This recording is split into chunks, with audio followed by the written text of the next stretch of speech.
How did you become a facilitator?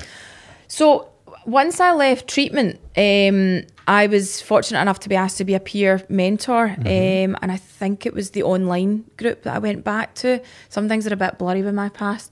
Even when the alcohol was removed, I tend to forget a lot. And when I started doing the Glasgow in-person group as the peer support, and then I was asked if I would like to try doing the facilitator thing. And I thought, I was told, you know, we've got the plan of what you do, and it's more about just following this plan and letting the people in the group kind of guide you into what you're doing.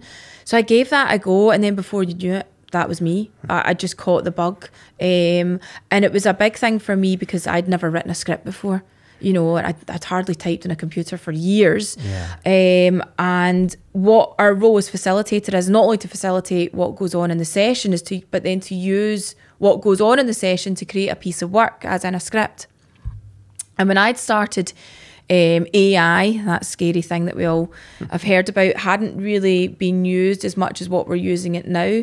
So for my first online, I wrote everything from scratch, you know, and it was petrifying. And I did it the wrong way because I took this as a personal thing for me. This is all about me. Well, I've got an ego like this, which is something I work on, but everything was about me, and people are going to watch this and think that I'm a terrible script writer and it's going to be rubbish and nobody's going to come back because I can't write scripts. But that's not what this is about. This is about the sessions and the people turning up and the people in the sessions.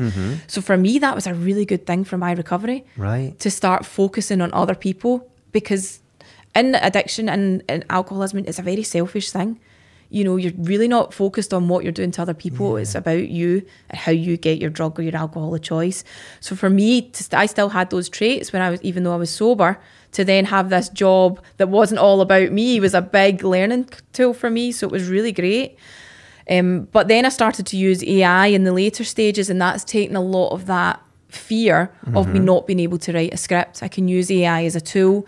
I can put what people say in the sessions into AI and ask it to create something around that phrase or that feeling or the game that we've played, and it'll come up with something, and then I can alter it to suit. Right. So that takes the pressure away from me not being a drama person. You know, I've not been to theatre school, I've not studied.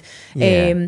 So for me, using the lived experience but not having that pressure of being able to write a script or direct a play is really great, and it's what an opportunity. And doing things like this, and I've been parts of other groups and things through this as well, and also it gives me something to do outside of the normal recovery sort of tools. Yeah. You know, obviously we've got fellowships and we've got therapy and all that kind of thing, but this gives you another tool, a creative tool, I feel, to kind of express myself and also use my experience to help others.